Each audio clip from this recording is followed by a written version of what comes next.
All right, we'll call to order Safety and Public Works. It's October 7th, 2024, 6:45 PM, council chambers.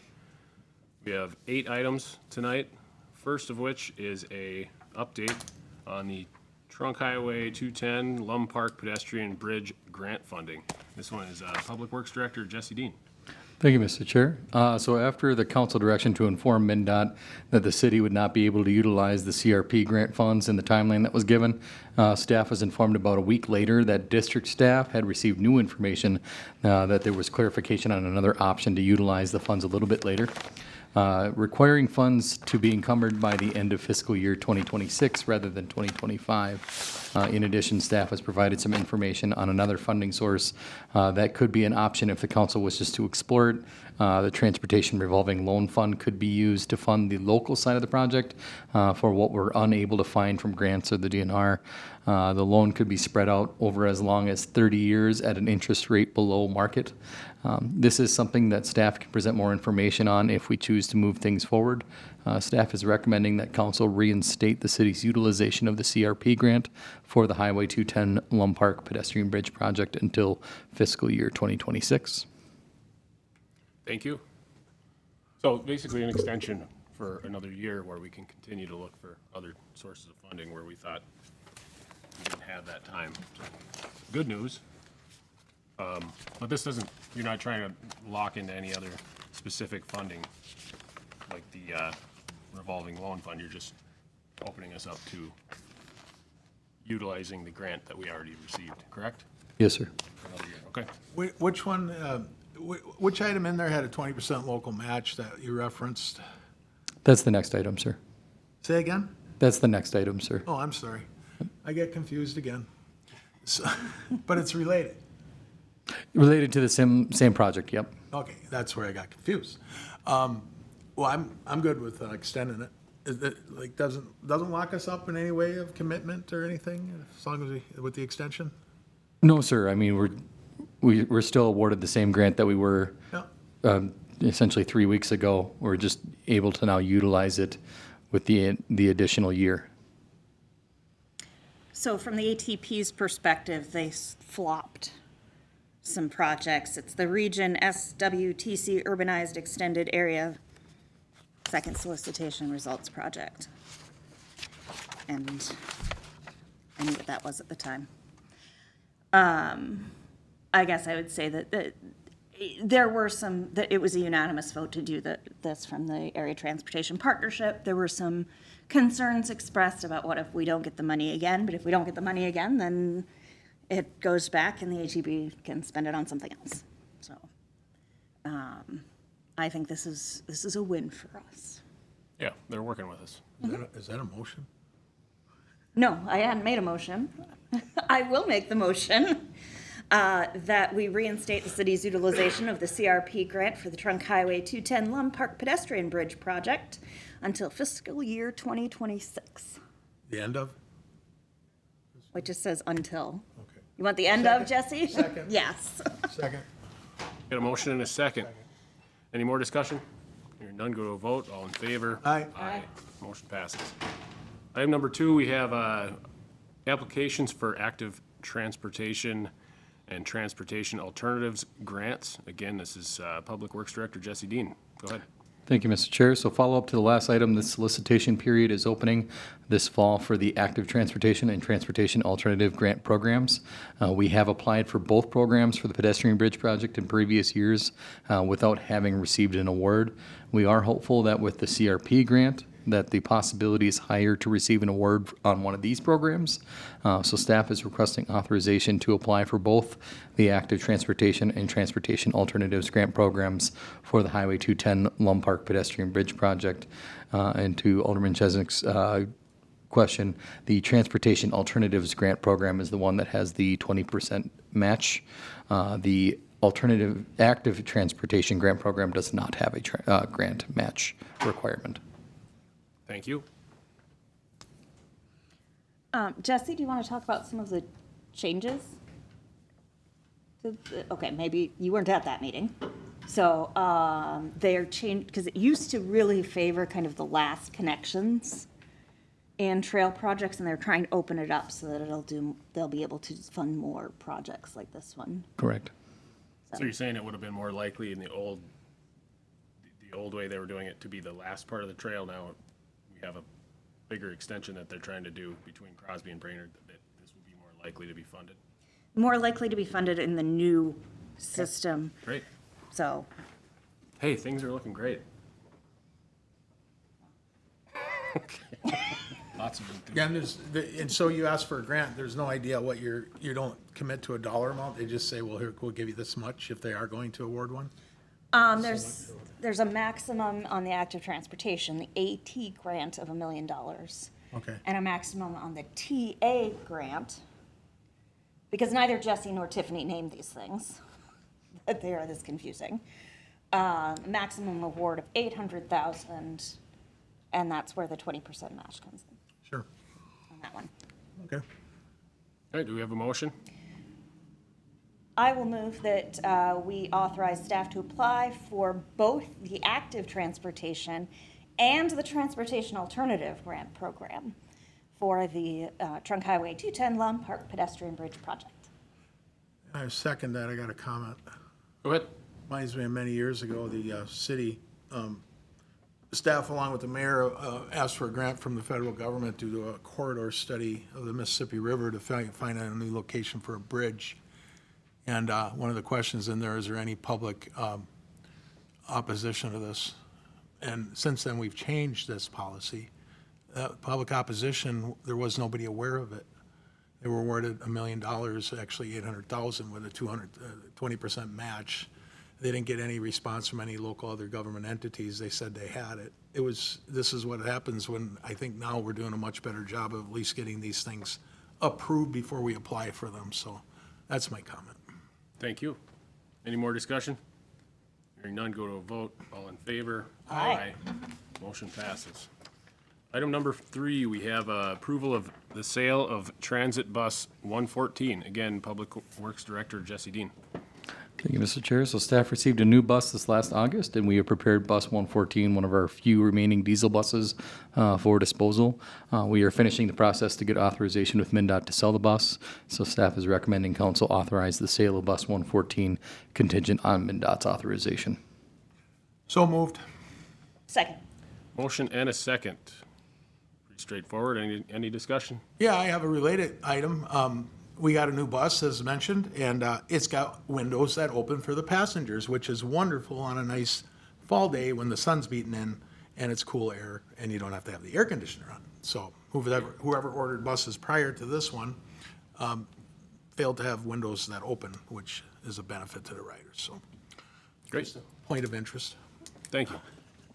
Any more discussion? Hearing none, go to a vote. All in favor? Aye. Motion passes. Item number 4, we have updated costs for Rosewood Alley sewer replacement. Again, Public Works Director Jesse Dean. Thank you, Mr. Chair. So staff is bringing the Rosewood Quince Alley block of sewer replacement back for consideration to the council.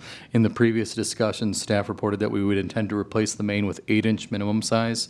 In reviewing the proposal, it is showing a replacement of in-kind or 6-inch. So attached is an updated proposal showing a total cost of $59,562, or an increase of roughly $2,500 over the original proposal. In addition, BPU staff has requested to extend the water main down the alley as part of that project. So that cost is also included in the proposal. So should this block of sewer be approved, staff would have the Utilities Commission review this proposal for the water main work. The other reason that staff is bringing this back is to bring another item to the council's attention. Before receiving this updated proposal, we encountered 2 separate sewer main collapses just a couple blocks away from this location, requiring emergency repairs. Those repairs cost over $16,000, which was not expected.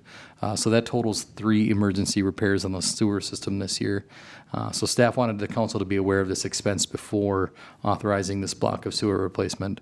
Staff is recommending approval of the updated sewer main replacement proposal in the amount of $59,562. Thank you.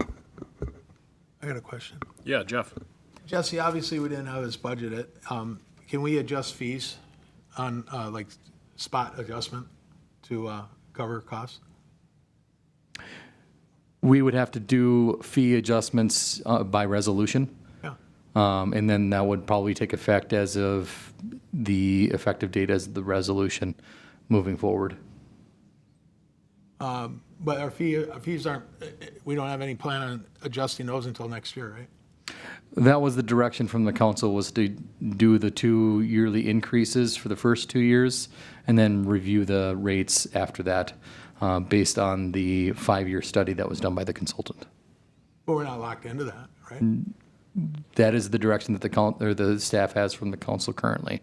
So if the council would like to do a different direction, we would look for that direction from the council. Okay, I would make a motion if you're, Okay, go ahead. you okay? Go Okay. ahead, Ms. Muller. I'd move to approve this item that staff's recommending for the additional costs, and then, of course, the water and sewer, or the water going to the Public Utilities for approval, Public Utilities Commission. I'll second that one. Motion and a second. Any more discussion? My point of discussion would be the water main portion of this would come out of the public utilities funds from their fees, correct? Okay. Yes, sir. Any more discussion? Yeah, I have a related item when you're done with this. Do you want to speak on it now, or do you want to? I was going to make another motion when we're done with this. It's related. Okay, so no more discussion.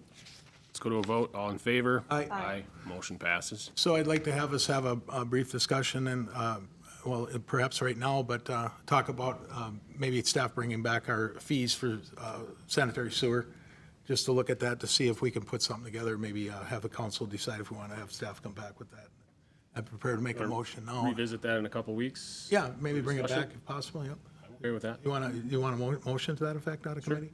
I'd move that we have, come back to council with a motion to have staff look at another fee adjustment for sanitary sewer to cover this unexpected cost. I'll second that. Motion and a second. Any more discussion? Jeff, I think when you were talking about it, you didn't have a specific date, or you did have a specific Well, date. it'd come back, but if it's feasible, it'll come back at our next meeting with, If it's feasible. I just want to make sure that Yep. staff have enough time to, if not, I would hope by the first meeting in November. okay. Okay. All right. We have a motion and a second. Any more discussion? Hearing none, go to a vote. All in favor? Aye. Aye. Motion passes. All right, 1 second here. I messed them all up. Got to write that down.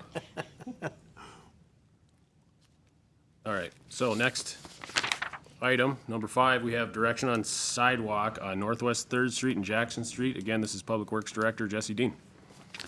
Thank you, Mr. Chair. So staff has received a request to install sidewalk between the 2 buildings by My Neighbor to Love on Northwest 3rd Street and Jackson Street to allow residents to travel from building to building without having to travel within the street.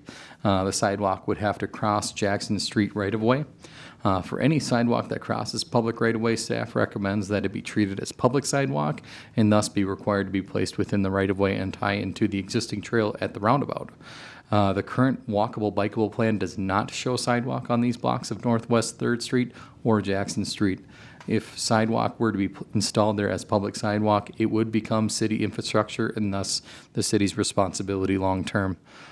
Based on the walkable, bikeable plan, staff recommends to deny the sidewalk installation on Northwest 3rd Street and Jackson Street. Thank you. So, I think you already stated this was not on the original plan. I don't know if this person is requesting this in the fact that they would pay for the installation of the sidewalk. They would? Okay. Yes, sir. That was their intent, is there is potentially available funds in their grant. So they would like to install the sidewalk between the 2 buildings. My intent is, 1, it should be as public sidewalk, so within the public right-of-way, and 2, it should connect, thus all the way to the roundabout as well. Okay. That would be my recommendation. Okay, so they're willing to do that, what you just suggested? If it was allowed, that'd be my recommendation to be the requirement.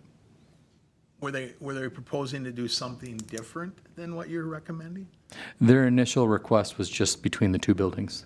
That's what I And was, I had mentioned to them, my recommendation would be to also tie into the roundabout for connectivity. Okay, Tiffany?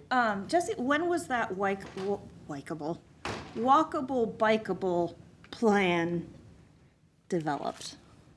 2013, 14. So, thank you, Jeff, quite a while ago, before this was put in place and before anybody was walking back there, right? Fair to say? Jesse's still looking for the exact date, but a long time ago will suffice. He's still looking. It was, I'm looking on the map. It doesn't look like there's a date on the map itself. it was probably 13, 14 in that neighborhood. I was on the committee. when- Okay. It might have been 9, 10 years ago minimum. Okay.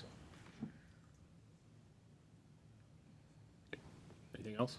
I did have, on something else, I met with Vicki Kinney, today, actually.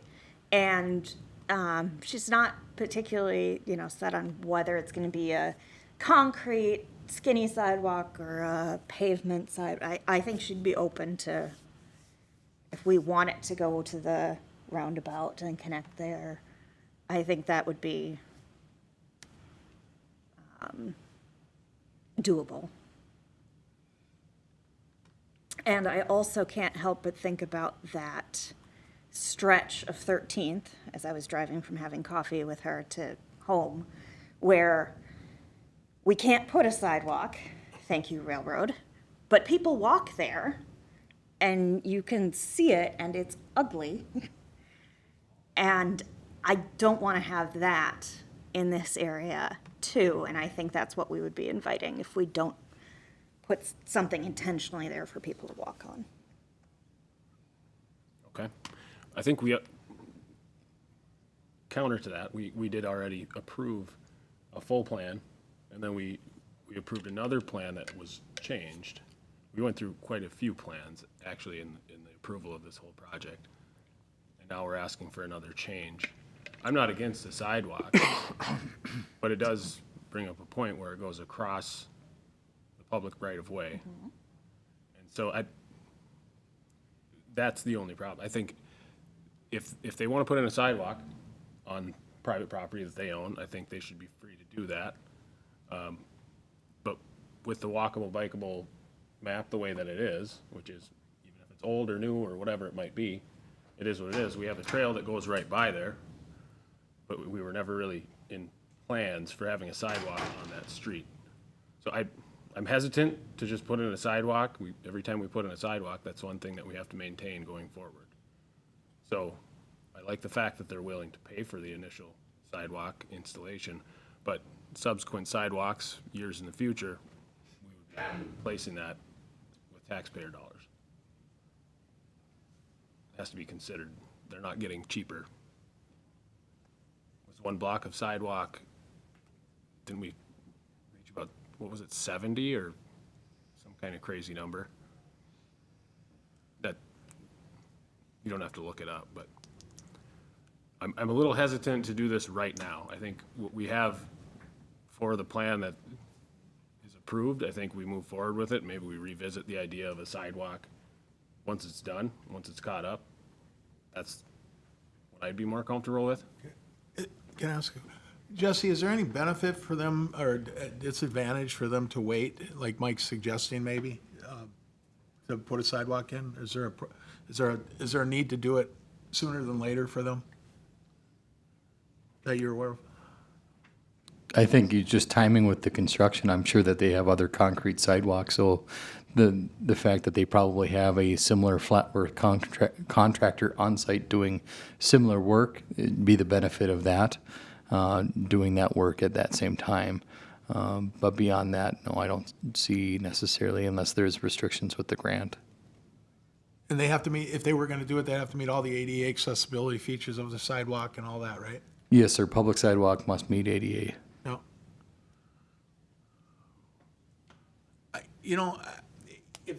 If they're willing to pay for it, I have a hard time saying no. But again, this is who pays for it in 15, 20 years, that's the, but, because we've changed our policy now with sidewalks. Well, we could change our policy again between now and 15 or 20 years when this is The sun could explode between now and then too, and we won't have to worry about it. Not likely. But it could. Well, according to some people, we won't be here in 8 years anyway, so. Yeah. I'd like to do this. I'd move that we approve the preliminary approval of this, allowing them to pay for and put in, as long as we come back with a plan and we see everything's up to what Jesse would approve according to the ADA. And any other items that our staff feels are necessary, you know, with thickness of concrete, all the curb cuts, everything like that, Including the connection to the roundabout? including the connection to the roundabout. Yep. Okay. All of staff's recommendations if we're going to move forward with this. I'll second that. So it sounds like you have a motion that's kind of putting action before, and I think I agree with what you're saying, but you're kind of putting action before we have the finalized plan. Well, that's what I want to see come back. Right. Yep. So would you want to direct, instead of approving, your motion was to approve this? Would you, are you, Preliminary, yeah. Just get it going so staff can look at whatever plans and come back. kind of direct staff to come back with an official plan? Yep. Would that be more? Yep, Okay. thank you. Is that okay with your second? That's what, well, Jesse? So my understanding of the motion is staff direction to talk with My Neighbor to Love to get plans, more official plans of that sidewalk plan, the installation, and return to the council with those plans. Correct? Okay. Including, could we add to that motion costs? The intent that they're covering those costs. Yes. Yep. Okay. Is that Okay, okay yep. with you guys? Okay. Motion and a second. Any more discussion? Hearing none, go to a vote. All in favor? Aye. Aye. Motion passes. Item number 6, we have final layout, order feasibility report, and SEH amendment request to Trunk Highway 371B Willow Street Roundabout Project. Again, Public Works Director Jesse Dean. Thank you, Mr. Chair. So included in this item are a few items. So first is a final layout for council consideration before finalizing the plans and beginning the formal assessment process. So this is mainly the same as the last time the council saw this layout during the municipal consent meeting this last spring. So second, with the approval of the layout, staff is recommending with the reconstruction of the one block of Willow Street between 6th and 7th Streets, that the adjacent property owners be assessed for the improvements according to the special assessment policy, similar to other reconstruction projects. The first part of this process would be adoption of the attached resolution for the council to order the feasibility report. Staff would bring this back to an upcoming meeting for consideration. Finally, with the last of the project scope coming into clear focus with the plans being further along, SEH is requesting an amendment to address the items that have been requested that are outside the current scope of their services. Staff has reviewed the request fully and agrees with the need for these items. MnDOT has also committed to share in the cost for this amendment, with the exception of the east leg extension, as that is a local improvement. With the plans nearing completion, staff was able to compile a cost estimate breakdown for the council to review. The breakdown is in the agenda item, which includes the SEH engineering contract and this amendment request, the current project estimate, the right-of-way costs. It also removes the cost for the grant as well as the assessments. So of course, much of this at this time is still estimated, and we have a lot of things that need to be finalized. But putting all that together, the city's cost is estimated to be a total of $860,000, with about $407,000 coming from the state aid account, and then the rest is split amongst the various utilities. So this total amount covers both the construction of the roundabout improvement, but also the reconstruction of the block of Willow Street from 6th to 7th. So it's both together. Staff has 3 recommendations overall. So first, approval of the attached layout. Second, adoption of the resolution ordering the feasibility report. And then finally, approval of the SEH amendment as presented, and to amend the agreement with MnDOT to share in the costs of the amendment as presented. Thank you. You guys have questions? Yeah, Jesse, if we weren't putting in this roundabout, would we do that section between 6th and 7th? It would be coming real close to due for reconstruction. That pavement is in really poor shape and the utilities are pretty aged. That was kind of left, I guess I'll call it on an island, in between the 6th Street Highway 371 reconstruction and when we did the South 7th Street improvements. So that block of Willow Street was kind of left behind. So that has been deteriorated for a little while now. So the answer is yes, we would be. Yes, sir. Thank you. I don't have anything else. Okay. Are we looking for direction here? Do you want one motion or three? You can put it at all. We'll actually need 3 because the second Oh, one's one's a actually the resolution. Okay. Yeah, but that's on the main, Yes. so. Do you want just one now? Or do you want 3, Mr. Chair? I think we can probably get by with going with staff recommendations and then do them in 3 motions at the other meeting. That's fine. Yeah, I will make the motion for all 3. For approval? Yes, for staff's recommendations on all 3. Second. Motion and a second. Any more discussion? Hearing none, go to a vote. All in favor? Aye. Motion passes. Efficiency. That's right. Running out of time here. We only got 20 minutes left. So we got item number 7 here. We're considering code violations for Paradigm Auto. This one is Community Development Director James Kramvik. Go ahead.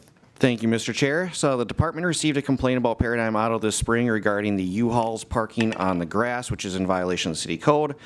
Staff did research past information regarding the U-Haul business at Paradigm Auto and discovered that Mark Osgarden, former city planner, as part of a rezoning in 2016, stated that the gravel parking will need to be paved and striped with a properly identified handicap space, and the parking will need to be screened.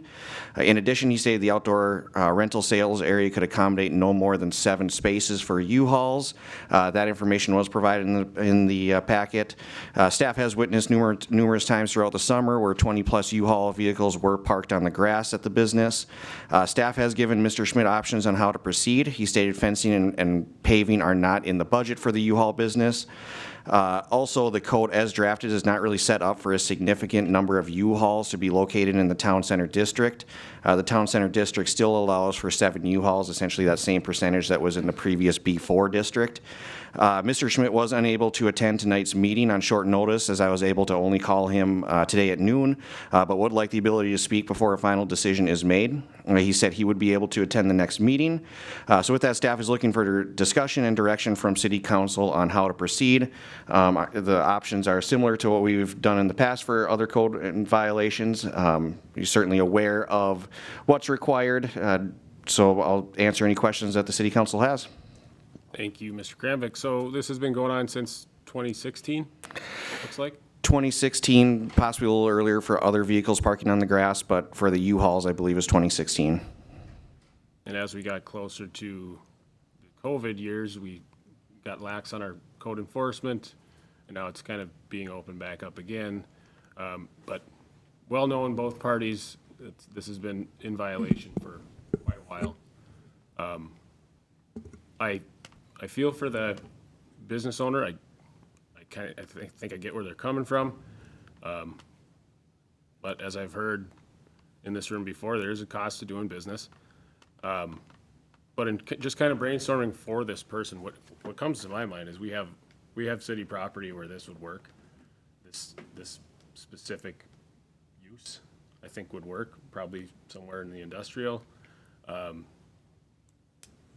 zone that we own property in. And I think a win-win for both parties would be doing a land swap and have this land go back, have this chunk of that land go back to the city and allow them to operate this where it is more allowed, where they have more space and what they need. So just a suggestion to go back to this in a couple weeks and maybe have staff look into any properties they think that we could offer a land swap. And you guys can chew on that. I'm not sold on the idea of a land swap, but you might get me there.